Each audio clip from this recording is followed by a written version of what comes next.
Ça roule quand t'es prêt. Mes cheveux sont chill. Ouais. Alright. Yo, what's poppin'? C'est Filigrane, a.k.a. Filler Nooch. Je suis avec Joe Lezef derrière la caméra. On prépare un blog pour vous en prévision du Word Up 10e édition. En fait, c'est bien simple. Ce qu'on veut faire, c'est vous donner le maximum d'informations sur la prochaine édition des Word Up. Premièrement, ça va se dérouler le 7 septembre, vendredi 7 septembre prochain au Club Soda. C'est à 19h qu'on ouvre les portes, puis on change un petit peu la formule pour ce Word Up-là. On va vous expliquer tout ça en détail dans les prochaines minutes. Mais tout ça pour dire qu'il n'y aura pas une heure de show avant comme on a fait dans les deux derniers events. Il va y avoir une prestation des Dead Obies en première partie qui devrait rock le stage pour une vingtaine de minutes. Puis ensuite, on va tout de suite rentrer dans les battles. Donc, arrivez pas trop tard si vous voulez pas manquer les battles. Bon, je pense que ce que je voulais faire dans ce blog-là, c'est vous parler un peu du nouveau système de juges, du déroulement de la soirée qui va être changé un petit peu, puis surtout vous donner un genre de feedback, puis une genre d'explication sur comment on a monté ce event-là, ce qu'on a essayé de faire avec ce event-là, puis ce qu'on attend des match-ups, pourquoi on a choisi ces match-ups-là, etc. Un peu le genre de philosophie derrière le event. So, Zev va nous faire plein de beaux petits montages pour entrecouper tout ça. C'est tout de suite qu'on dévoile de la carte du Word Up 10. Juste avant de rentrer vraiment dans tous les détails puis les informations à propos des match-ups, on voulait faire une petite parenthèse, comme on a dit dans l'intro, à propos de la philosophie qui entoure la mise sur pied du Word Up 10e édition. Bon, le Word Up 10e édition, oui, c'est une célébration de ce qui s'est passé, mais je pense qu'on s'est vraiment concentré à utiliser ce 10e événement pour présenter les choses qui étaient à venir en 2013, puis aussi en 2014, puis 2025. Autrement dit, le Word Up 10, ça sert vraiment de présentation des projets futurs du Word Up, puis d'un peu ce qu'on pourrait appeler la nouvelle ère dans la culture battle au Québec. VK contre Witness. Bon, du côté de VK, je dirais que VK est un des MCs de la relève de battle au Québec qui est le plus... qui amène des textes vraiment chargés au niveau culturel. C'est un gars qui a des références sombres sur toutes sortes d'affaires. C'est un gars qui a des angles d'approche très unorthodoxes. Il n'est pas premier degré du tout. Puis c'est vraiment une charge. Moi c'est comme ça que je le vois. C'est une charge culturelle là, dans son texte. Ça parle de toutes sortes de choses, puis ça va définitivement en dehors de... thinks out the box, on pourrait dire. Pour ce qui est de Witness, ben lui a un style complètement à l'opposé de VK, donc c'est clairement un clash of styles, comme on dit. C'est-à-dire que VK est très sombre dans ses références, très chargé. Witness, lui, est beaucoup plus léger, il arrive avec un vibe très terre à terre, puis tout. Je pense que ça devrait donner un très bon back and forth entre les deux parce qu'ils se battlent pas du tout sur les mêmes niveaux, tu sais. Puis sinon, plus personnellement par rapport à Witness, pour moi du moins, c'est clairement le MC qui a fait le preuve de la plus belle évolution depuis ses tout débuts au deuxième hors concours Word Up. Je veux dire, il est rendu à être clairement capable de tenir la tête à des gars comme par exemple Freddy. Le battle entre Freddy et Witness était super dope. Presque tout le monde sur internet s'entend pour dire que c'était un super chill battle. Fait qu'après avoir vu ça, c'est comme se dire bon ben. Je pense que c'est vraiment quelque chose qu'on voulait souligner, de dire que les gars qui ont travaillé pendant genre 2 ans sont maintenant capables de compete au highest level en ce qui concerne les battles du Québec. Donc ce match-up-là, c'est vraiment de dire, les deux c'est des passionnés. VK est débile mental dans ses analyses sur le battle rap québécois. Je veux dire, il est borderline maladif dans à quel point il pousse loin dans sa conceptualisation, de sa compréhension plutôt de tout ce qui se passe dans ce monde-là. Puis Witness, lui, je veux dire, il est là dans tous les events, il battle le plus souvent possible, c'est un gars qui est ultra motivé. Puis sinon, ben c'est ça, c'est un clash of style comme on dit, fait que next! Giroud versus Lyriceste. Ce qui motive ce battle-là, en un mot, ça serait bars. Giroud, tous ceux qui suivent les battles dans le circuit de la relève l'ont déjà vu battle souvent, il est là tout le temps. Moi je suis team Giroud depuis le début, donc c'est pas surprenant de le voir au Word Up. Giroud est très fort sur les wordplay, donc les jeux de mots. C'est quelqu'un qui joue énormément avec le nom de son adversaire, qui aime beaucoup flip les noms de plein de façons différentes. Lyricess, lui, est un as du double sens. Ceux qui ont écouté même avant ses battles, les tracks qui sont sortis sur Internet comme le 52 bars, part 1, 2, 3, c'est un gars qui pousse même jusqu'au triple sens. Donc ça devrait être un battle vraiment intéressant au niveau des bars, pour les fans de bars. Woodman versus Obélix. Ben yo, premièrement, mentionnons l'arrivée de Obélix dans les Word Up. Ça fait longtemps que les gens le suivent, puis le back. On a reçu plein de messages nous demandant de booker Obélix au Word Up. C'était vraiment juste une question de temps, je pense. Ça fait déjà peut-être 2 événements où on a flirté avec cette idée-là. Puis je pense que dans la lignée philosophique de présentation du futur, des futurs projets du Word Up, la présence de Obélix était un incontournable. Bon, pour ce qui est du style à Obélix, vous êtes habitués déjà, c'est un gars qui est là depuis les hors concours 2 lui aussi, je pense. Un gars très pattern, il va arriver avec des blocs de pattern ultra multisyllabiques, avec toujours un espèce de punch, de feu à la fin. Moi, c'est vraiment ce qui m'avait marqué d'Obélix. Depuis le début, on disait, yo, ta façon de trouver des idées de punchline, c'est superbe. Je pense que c'était juste une question d'arriver à placer tout ça dans un genre de moule, plus solide pour arriver à projeter puis à capter le public. Il l'a fait aux Révélations contre Symphonique de façon remarquable. Fait que à partir de là, c'était vraiment juste de lui trouver le bon match-up. Pour ce qui est de Woodman, ben, il a super bien fait contre Symphonique. C'est juste son 3e battle en français, 2e battle en français qu'il avait fait. Quelque chose comme ça, je veux dire, le gars, c'est même pas un gars qui rappe en français puis il arrive à tenir tête à des grosses têtes de la scène de la relève francophone. Puis je pense que ce battle-là va être vraiment un challenge pour Woodman. C'est-à-dire qu'on va voir si contre un gars qui est très incisif, il réussit juste par sa présence puis son énergie à contrer ça, tu sais. Puis en même temps, il a prouvé contre Sympho qu'il est capable d'avoir des gros lines qui font réagir les 1000 personnes en même temps. Fait que je pense que ce battle-là, c'est comme un vent de fraîcheur dans la ligue qui devrait faire du bien au public. Je m'attends à ce que ça soit un des crowd favorites pour cette soirée-là. Un battle de tête dure, un peu, tu sais, Symphonique, un style très dans ta face, tu sais. Puis il joue un peu sur l'optique, tu sais, intimidation, prendre beaucoup de place, puis tout ça, tu sais, c'est comme un genre de bonhomme, tu sais, qui essaye d'en imposer. Puis de son côté, Donny, ben, tu sais, c'est un battle de tête dure dans le sens où c'est un gars qui essaye d'en imposer contre un gars qui se laisse pas du tout marcher sur les pieds. J'étais là au Rap Contenders contre FG, c'était le quoi, le 3, le 4, le 2. Au 2e Rap Contenders, quand j'ai battle FG, puis Donny s'est fâché en avant du event, c'était malade, je veux dire. Tu peux pas fuck avec Donny, tu sais. Fait que Sympho, ben, tu sais, il a été habitué de un peu être dans la face de Obélix. Il a essayé de faire un peu la même chose à Woodman. Je pense pas qu'il va pouvoir faire ça à Donny du tout. Je pense qu'il va se frapper à un espèce de mur. Donny s'en calisse. Symphonique, lui, tu sais, il est encore à un niveau où il y a des preuves à faire. Il faut qu'il justifie sa présence au Word Up parce que ça fait juste une édition qui est là. Il l'a très bien fait à son dernier battle.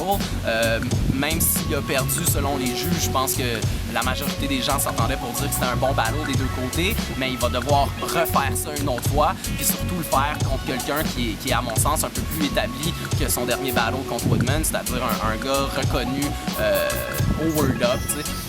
Puis Donny, quant à lui, ben, il a aussi ses preuves à faire parce qu'il n'y a pas encore de win au Word Up. Il veut vraiment, on en a parlé un petit peu moi puis lui, puis il est énormément motivé à bien paraître pour ce battle-là, puis à make a name for himself au Word Up en tant que battle MC incontournable de l'équipe, tu sais.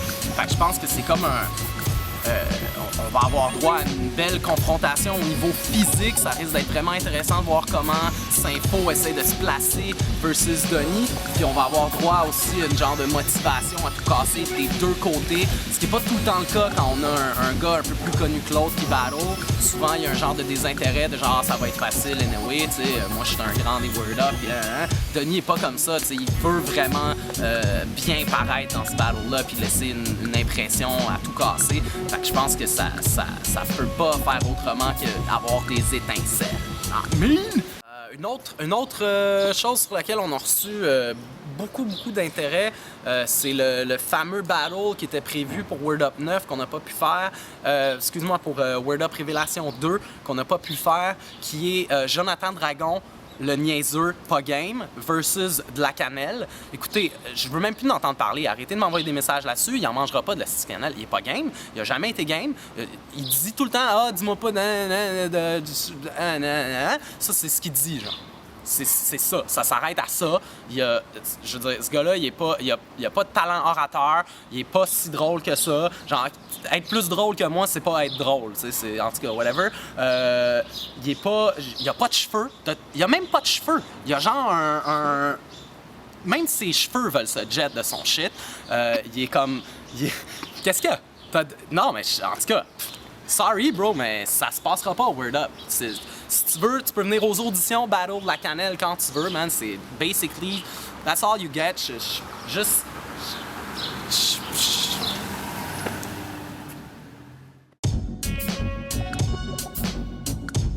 John Chili Chill versus Freddy Gruesome. Fou battle. Fou battle. On s'enligne carrément pour un des meilleurs battles Word Up. Le dernier battle de John Chili Chill contre Yes McCann, décision controversée, mais je pense qu'à peu près toute la scène s'entend pour dire que c'est un des top 5 battles jamais fait au Word Up. C'était un incroyable back and forth. Freddy, son dernier battle contre Gaiden, il battle le champion français du battle rap dans ce qui a été sur Internet reçu comme une superbe performance de Freddy, sinon sa meilleure. Je pense qu'à ce moment-ci, les deux artistes sont au meilleur de leur capacité. Ils sont meilleurs qu'ils ont jamais été. Leurs deux derniers battles, c'était les meilleurs qui ont sorti. Je les vois, on se parle un peu sur Facebook. Nos conversations dans le message privé, c'est just jokes. Les gars sont complètement fous. Ils s'enlignent dans un battle. Ils m'ont réécrit genre 3 jours après pour demander s'il te plaît, Phyllis, qu'on peut avoir des rounds de 2 minutes. Ils sont super inspirés. Je veux dire, c'est deux des personnages, des favoris du public. Freddy est sans contredit un des préférés des Français, mais aussi un des préférés du public québécois qui est habitué de le voir là tout le temps. Puis ce qui est intéressant avec John Chili Chill, c'est qu'il est passé d'un des genres de most hated de la ligue à sa première apparition où il s'est fait huer à un des favoris du public où quand il a perdu au Word Up 9, la foule huait et était pas contente, aurait voulu voir John Chili Chill gagner, du moins live on the spot. Donc tu sais, c'est une superbe évolution de John Chili Chill qui fait qu'on se retrouve avec un battle qui, tu sais, il y a 3 éditions, n'aurait pas nécessairement été un main event, mais je pense qu'à ce point-ci, John Chili Chill contre Freddy Gruesome, on peut carrément voir ça comme le co-main event. C'est juste fou battle. On s'en reparlera après, mais moi, c'est un des battles de l'événement pour lequel j'ai personnellement le plus d'attente. J'ai vraiment hâte de voir ça. Je pense que je vais regarder celle-là avec beaucoup d'attention. Il va falloir trouver une nouvelle expression pour ce fou battle-là. C'est comme un power fou battle. Power fou battle it is. Jam contre Suspecté, 2 titans de la ligue, 2 favoris du public.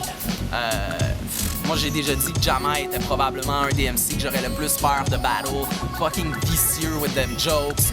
Suspecté, c'est un monstre. Je veux dire, tu sais, il nous a tellement fucking bien rap en France. Ça fait longtemps qu'on l'a pas vu au Word Up. Jam aussi. C'est quoi la dernière fois qu'on a vu Jam puis Suspecté, c'était Word Up 5. Word Up 7. J'ai manqué de shit. Tu couperas ça puis ça repart. J'ai rien dit. Ça fait longtemps qu'on les a pas vus au Word Up. Tu sais, je veux dire, on s'enligne là, vraiment pour un des plus gros match-ups de l'histoire du Word Up. C'est vraiment la rencontre au sommet. Je pense qu'on n'aurait pas pu vouloir mieux pour célébrer les Word Up 16e édition. C'est comme le... Non! Non! Non! Non! Là, je suis vraiment scared, man. Casser ça contre Casse-Croûte, peut-être les 2 crews les plus impliqués dans le Word Up qui envoient leur genre de All-Star défendre le rap ça risque d'être vraiment, je veux dire, tu sais, j'ai un peu de la misère à trouver mes mots. En même temps, je veux pas mettre trop de pression sur les épaules des gars, mais je veux dire, I'm excited as a fan. Je veux dire, tu sais, avant tout, avant d'organiser des battles, moi pis Seth, on est des fans de ça.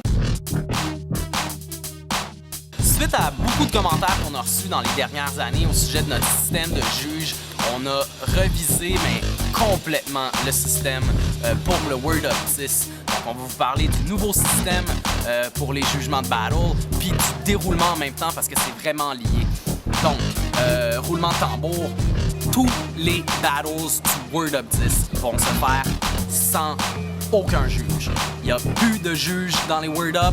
On enlève ça. Ce qu'on fait en fait, c'est on vous donne à vous, le public, la possibilité de choisir votre gagnant. Je pense que de toute façon, vous le faites déjà. Je pense que les 5 dudes à la fin des battles qui donnent leur opinion, ben tu sais, au final, c'est secondaire.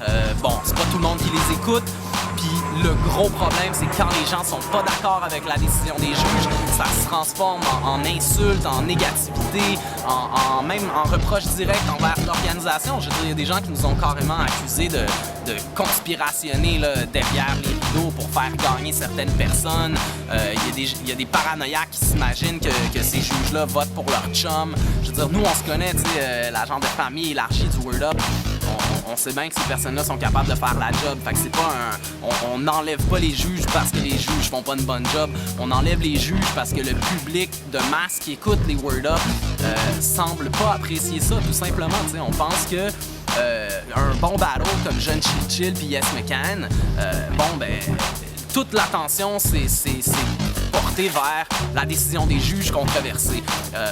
On pense que les gens devraient être concentrés sur les deux performances écœurantes des deux côtés. Je pense que dans un battle comme ça, il n'y a pas personne qui perd. T'sais, les deux MCs gagnent, le crowd gagne, le Word Up gagne. Je veux dire, fucking tout le Québec au complet qui suit le hip-hop gagne quand il y a des beaux moments comme ça. C'est très dommage de teinter ça d'une négativité comme ça. Fait que c'est vraiment dans un esprit d'énergie positive.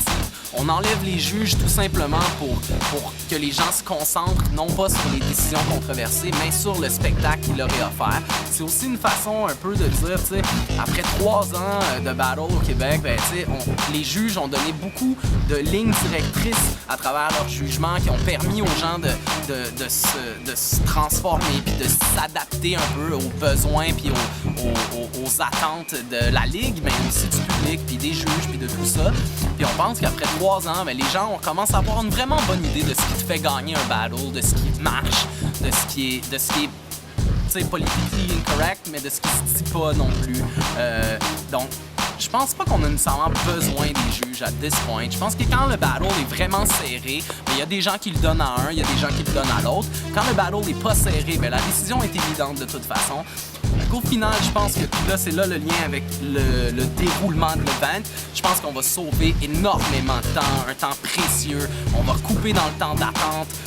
Le Word Up 10 devrait se passer comme sur des roulettes. Tous ceux qui étaient là dans les derniers events qui ont trouvé qu'il y avait des moments de longueur, ben, c'est pour vous qu'on fait ça, vraiment. Je pense que c'est une décision qui est marquante pour le futur des Word Up. C'est aussi une façon pour nous de se démarquer des autres ligues en disant, ben, quand un artiste arrive au Word Up puis il atteint ce niveau-là de big stage, il est plus sujet à ces jugements-là, si on veut. Il est un gagnant puis c'est à son fanbase de décider qui a gagné le battle. C'est au public finalement. Donc vous allez avoir la possibilité d'exprimer vos opinions via le site officiel www.wordup-battles.com. Il va y avoir des sondages pour chacun des battles. Sans que ça déclare un gagnant officiel, ça va tout de moins vous permettre d'exprimer ça de façon quantitative. Ça fait du sens mon slang? Right on! Je pense que c'est moi, je suis super excité pour ça. J'ai vraiment hâte de voir comment ça va être reçu. Bon, évidemment, on s'attend à une part de chiolage. Je suppose que mon boy Trizo viendra pas au event, which is fucking genre heartbreaking, mais, you know, il va quand même avoir l'internet pour pouvoir hate. Fait que, tu sais, à part de ça, je pense que ultimement, une fois au event, je pense que tout le monde risque de se dire que c'était une bonne décision. C'est un peu aussi poursuivre ce qui se fait aux États-Unis, dans le sens où, tu sais, la grande ligue, le URL, c'est des battles non jugés, puis ça se passe super bien, ça développe tellement des... Tu sais, c'est intéressant au niveau de ce que ça peut développer dans le marketing puis la mise en marché, parce que finalement, tout le monde peut tout le temps dire qu'il gagne tous ses battles, puis se présenter comme un artiste invaincu. Au niveau du spectacle, c'est super intéressant. Moi, j'aime ça. J'ai hâte de voir ce que ça donne. On n'oublie pas les boys qui ont été là pour juger à tous les events, ça c'est certain. T'sais, vous allez quand même les voir on stage. On va sûrement trouver une façon d'inclure toutes sortes de gars comme Farfadet, Dirty Taz, les classiques juges du Word Up quand même dans les vidéos. Mais bon, tout ça pour dire, Word Up 10, pas de juge. Ça va se passer rapidement. On parle d'un show de 2 heures max. Ça va se passer vite, avant le dernier métro. Donc, vous êtes servis. Bah! Vendredi 7 septembre prochain, le show commence à 7h à 19h. C'est au Club Soda. Google pour l'adresse puis tout. Les billets sont en vente à partir de maintenant. Vous pouvez checker ça sur le site Word Up ou encore sur le www.clubsoda.ca. Les billets sont en vente à partir de 25$. Ben pas à partir, c'est 25$. Yo, c'est le dernier Word Up de la série 1 à 10. C'est pas la fin des Word Up, mais c'est le dernier Word Up numéroté. On a fait Word Up 1 à 10 pour 2013. On va switch le shit up. On arrive avec Word Up 2.0. On va changer un petit peu les choses. Puis c'est important de comprendre, hein. Pensez pas qu'on n'a pas invité chaque alcoolique, Whisper, D-Baby, Baggies, Crackestar, le Sam. T'sais, on a invité tout le monde pour ce event-là. Ce qu'on voulait faire, c'était vraiment la présentation du nouveau roster, des choses à venir. Donc vous allez les revoir dans les prochains mois, ces gars-là. Nous, on a essayé de se concentrer vraiment avec ceux qui étaient le plus motivés, qui étaient vraiment capables de tasser tout ce qu'il y avait dans leur vie pour faire de leur priorité le Word Up 10. Donc on est vraiment content de vous présenter cette carte-là. C'est comme le vent de fraîcheur, le vent de renouveau. Word Up 10, 7 septembre. On se prépare tranquillement pour 2013. Quand je dis Word Up, vous dites Word Up devant votre ordi. Word Up! Yo, on a reçu tout plein de messages sur Facebook, sur le site, puis même sur mon Facebook personnel, all that shit, vous savez comment nous trouver, à propos du gear. Le Shop Zone est fermé sur le site web, il y a plein de gens qui veulent se procurer du gear, même en dehors du Québec. Sachez que le Shop Zone va réouvrir après le Word Up 10. Pour le moment, on dit à tout le monde qui veut du gear, amenez-vous un petit bread extra au Word Up. On va avoir le gear comme d'habitude. En passant, c'est la dernière batch de chandail Word Up, c'est un classique. On va vider la dernière batch au Word Up 10, donc c'est votre probablement dernière chance de vous cop ce modèle-là si vous en voulez un. On a également Reload avec les colliers QC Creations, les fous colliers de bois Word Up. On a passé tout ce qu'on avait sur le Shop Zone, mais on vient de faire une nouvelle commande pour le event. Puis on a genre 20 colliers noir et blanc, puis on a 5 colliers de couleur, donc juste un par couleur, un bleu, un rouge, un jaune, un vert. Si vous voulez le collier de couleur, dépêchez-vous. On va aussi avoir les classiques chandail Word Up, les casquettes Word Up aussi, on en avait presque pas au dernier event. Arrivez rapidement si vous en voulez. Puis yo, support your local Word Up. Bra!